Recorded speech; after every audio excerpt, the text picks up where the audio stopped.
Warning: the video you're about to watch contains mathematics at the level of precalculus.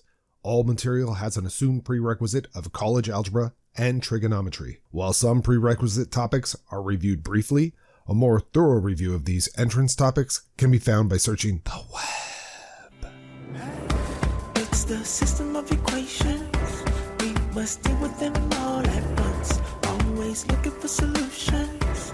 Positive outlook overcome. Hello, my name is Roy Simpson, Professor of Mathematics at Cosumnes River College in Sacramento, California. In this video, we're going to continue forward with exponential and logarithmic equations. So you should have already watched all the videos on review of exponential functions and logarithmic functions in this series for precalculus.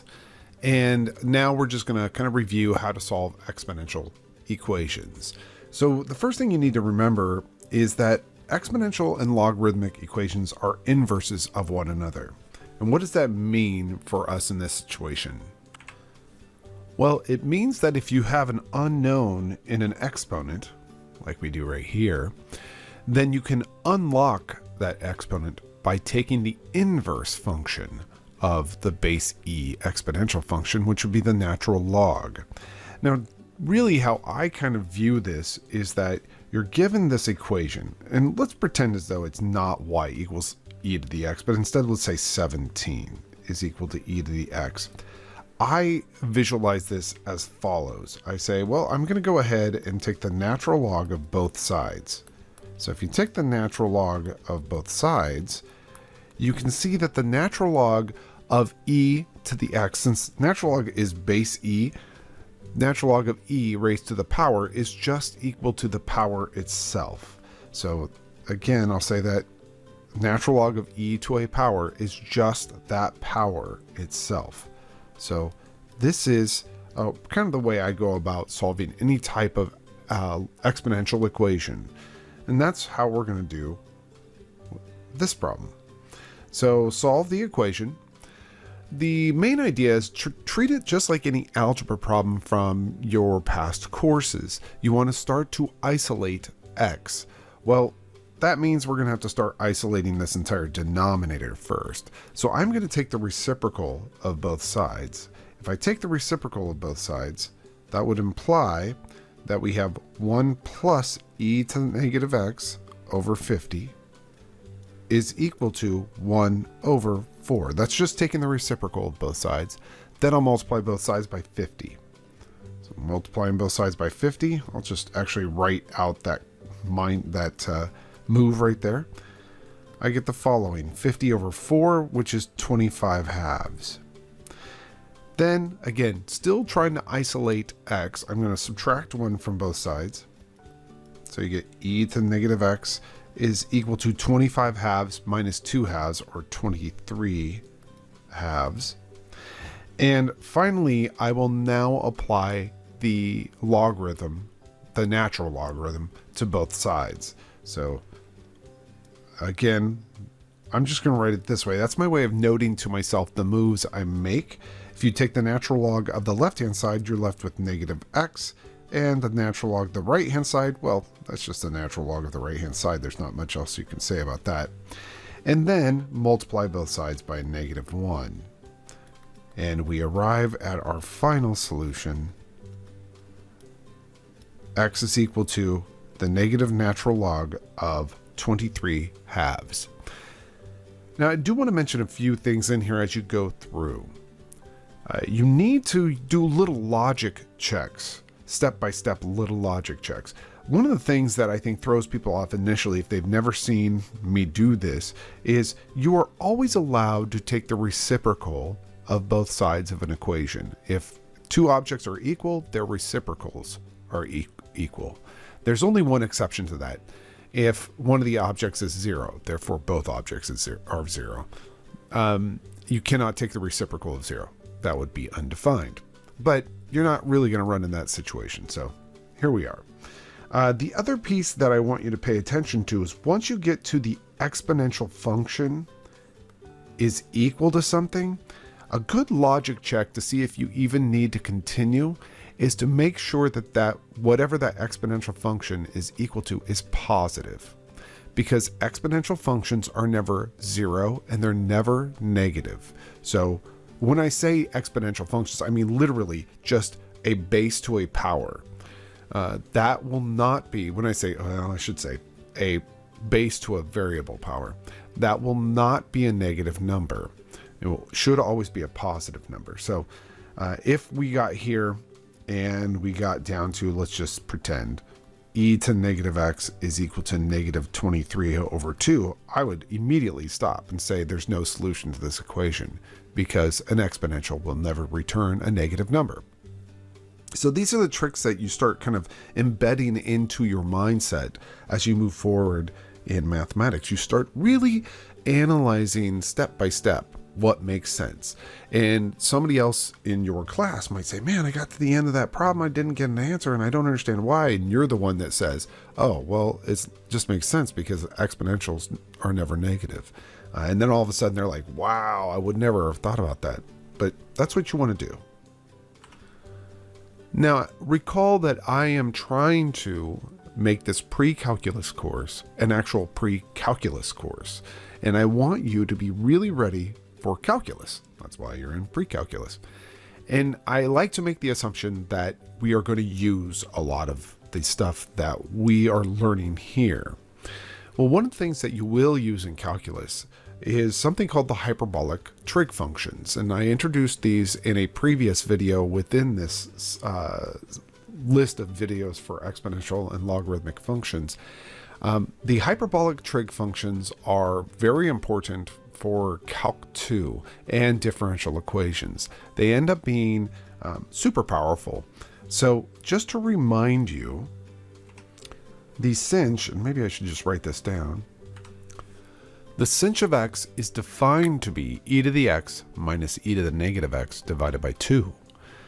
This is that triple line there. It just, for me, it means that sinh is defined to be this following expression. So once we reach that point and we know what the sinh is defined to be, then we can just really focus in on our equation. This makes a very interesting equation, actually. We have e to the x minus e to the negative x all over 2, and that is equal to 4. So I'm going to say that implies that because we're using the definition. Well, the first move is kind of easy, right? Multiply both sides by 2. Get rid of fractions if you can, right? So e to the x, I'm going to say multiply by 2 here, minus e to the negative x is equal to 4, or 8, sorry. But then you get to here, and a lot of people will like stare at this, kind of dumbfounded, like, what do I do now? And I don't blame you. If you've never seen the following move, it is very daunting to know what to do here.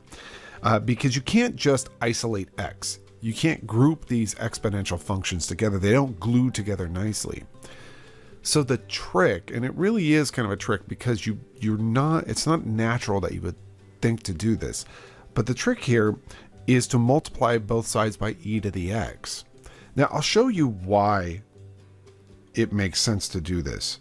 If I had written this problem this way, e to the x minus, well, I see that this is a negative, right here is a negative exponent. So what I could do, or has a negative in front of the exponent, what I could do is write that as 1 over e to the positive x. And when I write it that way, all of a sudden it is very enticing to get rid of the fraction by multiplying both sides by e to the x. That's why I say you should multiply both sides by e to the x. Now, normally I would tell students, you never should multiply an equation by a variable expression because you do not know if that variable expression is 0. However, e to the x is never 0. So you don't have to worry about that. You can just multiply both sides by e to the x. If you multiply e to the x by e to the x, you get e to the 2x.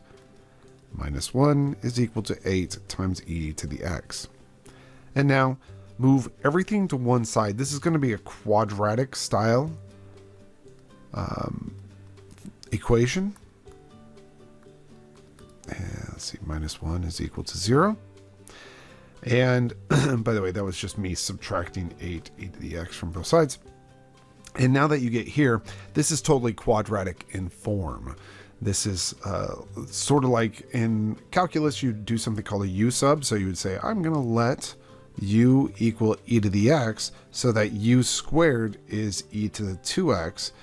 It just makes your mathematics a little bit easier when you do that. So I'm going to say this implies through our substitution that we have u squared minus 8u minus 1 is equal to 0. You don't actually have to do the substitution, but I'm just showing it. And then to solve this, you either factor, which you will not, or use a quadratic formula. So I'm going to use the quadratic formula here and find out that u is equal to, big old fraction bar, 8 plus or minus square root of 64 minus 4 times a negative 1 all over 2. And this will reduce down just through some simple mathematics here. U is equal to 4 plus or minus, that's a root 68 over 2. And actually 4 goes into 68, let's see, 15, 16, 17 times. Yeah, that's right. So that 68 is 4 times 17, and so therefore we have the following. U is equal to 4 plus or minus square root of 4, which is 2 over 2, which is 1, times root 17. And then we get down to this and you think that you're done, but the reality is you didn't start an equation with u, you started an equation with x. And so you have to resubstitute in what u is equal to. So I'll go ahead and resubstitute in e to the x. Let's write that in here. So this implies when you resub, that e to the x is equal to, I'm going to split this into two pieces, 4 plus root 17, or e to the x is equal to 4 minus the square root of 17. Now again, check for logic here. Square root of 17 is slightly larger than the square root of 16. Square root of 16 is 4. So the square root of 17, for example, right here, that number is 4 point something. It's 4 and change, right? So 4 minus something that's larger than 4, I'm just going to put 4.1. It's not, but I'm just putting 4.1 there just to showcase that you have a number 4 minus a number that's greater than 4. That's going to be negative. And exponential functions are never negative. So there's no solution to this piece. All right. If you're bothered that I wrote that the square root of 17 is 4.1, I will go ahead and just approximate. Oh, it's 4.1 approximately. Not too bad. So that's pretty good. On the other side, though, 4 plus something a little bit bigger than 4, that's positive. And exponential functions can be positive, so that's totally fine. So I'll go ahead and take the log of both sides of this one. X is equal to the natural log of 4 plus the square root of 17. I zoom out, and that will be the only solution to the original equation, sinh of x is equal to 4. You could just plug that in if you wanted to. It's a little bit of a mess, but you could totally do it. All right, not too bad. Now, the last problem we have here is an inequality. So you notice I said we're immediately to the last problem, because really when you're solving exponential equations, you guys already have tons of experience with that. So I'm just giving you kind of high level examples here. This last one's an inequality. And when you're solving inequalities, if there is, in this case, a triple-sided inequality, and there's a sum or a difference in the center on the variable expression, so we have e to the x minus 2, you can go ahead and add that 2 to all three sides. It doesn't really change very much, but it does make it a simpler problem. So I'm going to go ahead and start by just adding 2 to all three sides. So you get 5 is less than e to the x, which is less than 13. Yeah. Think I can add, right?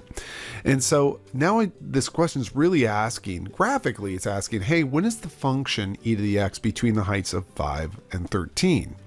Now, a lot of people aren't going to do this graphically, and I probably won't either, but that is what it means. It also means that you're solving two inequalities. You need 5 to be less than e to the x, and simultaneously, you need e to the x to be less than 13. So those are our two inequalities we're solving. So what we're going to do here is go ahead and take the natural log of both sides, and I'm going to first write out what the result will be, and then I'm going to try to convince you how to check to make sure that result is true. So I'm going to take the natural log of both sides of this inequality right here. I'll get the natural log of 5, and I'm going to say that's less than the natural log of e to the x, which is x. Likewise, I'll take the natural log of both sides of the other inequality, and you'll get x is less than the natural log of 13. So, the solution to this inequality would be that x has to be between the natural log of 5 and the natural log of 13. Now, the big question really should not be like, oh, how'd you get there? You should know how that was done. But the real big question is that inequality actually true? And is that inequality actually true? Because some people will take that for granted. Now, the easiest way, I think, to justify this, and this is how I did it when I was a student, mainly because I could not, there were so many things when you're a student, there's so many things that you're confused about. There's a lot of stuff going on in mathematics, and you feel as though there's so many theorems that it's easy to drop the ball and forget certain things. So I always found it was really nice to go ahead and just check this. So I treated this as an equation. I would say, you know what if 5 was equal to e to the x? Well, then I definitely know that the natural log of 5 is equal to x. That's okay. So I'd go ahead and on a number line put the natural log of 5. And that breaks the number line into two halves, the left half and the right half. And all I'm going to do is just pick a value less than natural log of 5. You know, it's an easy value to pick that's less than natural log of 5? 0. So I'd pick the number 0, for example, and I'd say, okay, I'm going back to this original inequality here, and I'm going to ask myself, if I allow x to equal 0, will that inequality hold? Well, that if I allow x to be 0, I'll get 5 is less than e to the 0th. And that is not true because e to the 0th is 1. So I know that this entire region here is not part of my solution set. But then I'll pick a number that's greater than 5, natural log of 5. So a number that's greater than the natural log of 5 is the natural log of e squared, because e to the second power is definitely greater than 5. So natural log of e squared, it'll be greater than the natural log of 5. Okay, so I'm going to try, again in my blue ink here, I'm going to try plugging in to, again, this original equation, the natural log of e squared. And I want to know, is that going to be true? I'm just plugging in an x value greater than the natural log of 5. Well, the natural log of e squared is actually 2. And that leaves us with e squared. Is e squared greater than 5? Well, e squared is almost 9. Definitely greater than 5, but almost 9. But it's definitely greater than 5. So yes, the answer is all of this region will work because one point in that region will work. And so I know that x, my solution, should be that x is allowed to be greater than the natural log of 5. That's more of a justification than a proof as to why you can just take the natural log of both sides of an inequality and be still okay. But if you're ever in doubt, just take an example, right? Create this as an equality to find out where on the number line your critical point is, natural log of 5, and then test a value of x that's below that and above that. The one value of x that works for this inequality, the original one, will tell you what region or what interval your solution's on. So for that first inequality, I want all my x values to be greater than natural log of 5. And if you did the same argument for the second inequality, you'd find that you want all your x values to be less than the natural log of 13. And so therefore it's the overlap of those two regions. That's right here. And that's it. Yeah, you can also write that in interval notation. You could say that we require that x be an element of the interval from the natural log of 5 all the way to the natural log of 13. All right. And that does it for reviewing exponential equations and then kind of an introduction in some ways to exponential inequalities. It's the system of equations. We must deal with them all at once. Always looking for solutions. Positive outlook overcomes obstacles getting in our way. Cause affects more than we can sometimes see. Things for what they are and work together until you feel at peace. Says, listen close. Don't talk too much that isn't cold. Sure, you may really hurt inside. It doesn't justify you to speak too loud and cry.